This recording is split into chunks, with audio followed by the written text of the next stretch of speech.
Hey guys, this is the last chapter of Loyalpin Volume 1, Chapter 26. Wait for me. This chapter is POV of Princess Anil. Your Highness, you promised to spend the long school holidays teaching me tennis, so I could upgrade to wearing a white skirt dress like the others. Why are you leaving for England so soon? Prick, sitting neatly folded beside my knees, had a disheveled and creased expression on her face that made me feel guilty. She murmured that my departure for England appeared to be happening sooner than she had anticipated. I can't really make that choice, I argued with a feeble voice. The Grand Prince hasn't had a chance for a honeymoon with Lady Vati yet, so he decided to drop me off there and took it upon himself to arrange the entire schedule. No matter how tight the schedule is, Your Highness should postpone the time to coincide with Lady Pin's birthday. Prick's full lips turned, her thick eyebrows knitted. The reason Lady Pin fell ill this time might be due to sorrow. Prick's candid statement felt like a weighty, solid object that harshly struck the back of my mind. I gazed at the closed door, letting out a soft, weary sigh. At this moment, the patient whom Prick had diagnosed personally was peacefully asleep in that room. Right after Kunpin heard the confirmed news of my departure from my own lips, her tears flowed continuously, resembling raindrops on a gloomy and overcast day. The image of Kunpin weeping like a young girl is etched deeply in my mind. Even now, unconsciously, that image frequently emerges, causing my heart to ache so intensely that I find myself raising my hands to clutch my chest without realizing it. Exhausted from shedding tears that seemed to have no end, Kunpin indeed fell ill during yesterday's twilight. Her smooth, pale torso is flushed and burning as if it were ablaze. She does not want to eat, does not want to sleep, does not desire to talk to anyone, omit only me, who is the exception to everything. I informed Kunpin's illness to Aunt Pad, then appointed a Western doctor to come and check Kunpin's condition at the Pine Palace. After a thorough examination, the doctor provided a large set of painkillers and tonics for Kunpin. Aunt Pad visited her niece at the Pine Palace just before Kunpin slipped into a deep slumber with minimal impact from the medication. I asked you to watch over Lady Pin, Aunt Pet said to me in a worried voice. No matter how I asked her to come back to the Bua Palace, Lady Pin refused to. Now I have to bother Princess Anil. Auntie, don't worry. Kunpin has taken her medication. Her getting some rest would be much better. Leave it to me. Under Kunpin's always lenient attitude, in reality, the young woman concealed her defiance towards her aunt, Princess Padmika, in various ways. It's my own fault. I refrained from informing Kunpin of the deadline, I remarked, gazing out of the expensive window. If I disclose it too early, I fear Kunpin would become overly concerned. Revealing it now seems too short for her to cope with. It's really hard to get over it, my lady. Lady Pin has been waiting for 5 years, not being happy for 3 months, and you're about to go? I haven't been here for very long this time, just close to 2 years, I mentioned with somewhat uncertain sentence, not entirely sure if it was meant to console Prick or provide comfort to myself. But 2 years can feel incredibly long for someone who waits.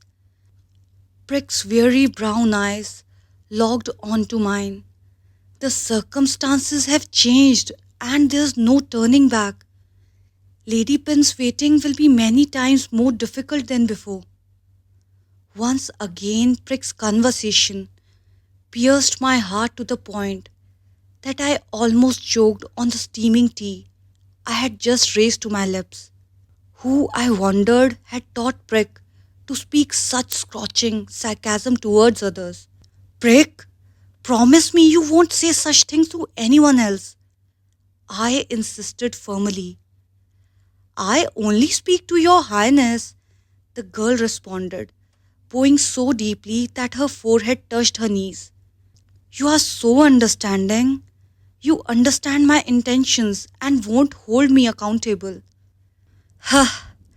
Such a good survivalist. Brick is too clever. If I could control my own fate completely, I would have chosen not to leave here from the very beginning, Brick. Do you think I have many options?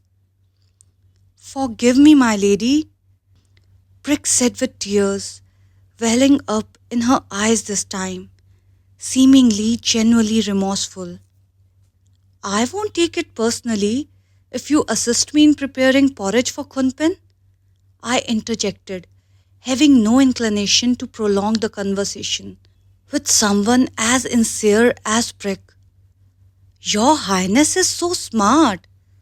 The tasty pork porridge which Brick and I made was completed in the early evening. Kunpin recovered just in time.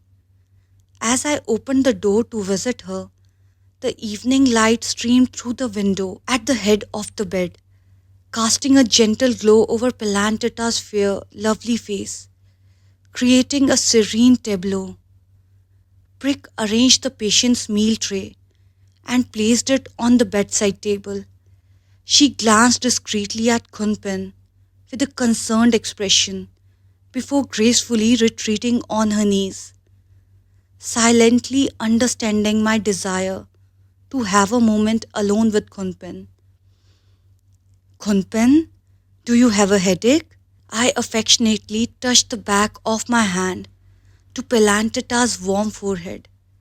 Kunpin's large, expensive brown eyes, filled with sorrow, gazed up into mine, causing my heart to waver and plummet, like descending into a deep abyss with no visible bottom.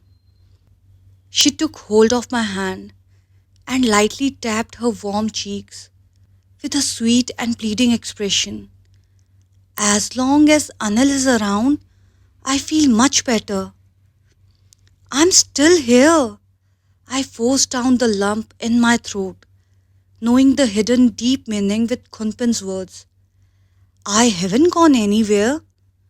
Upon hearing, Pilantita's tears abruptly sealed, as if a mechanism had commanded their halt.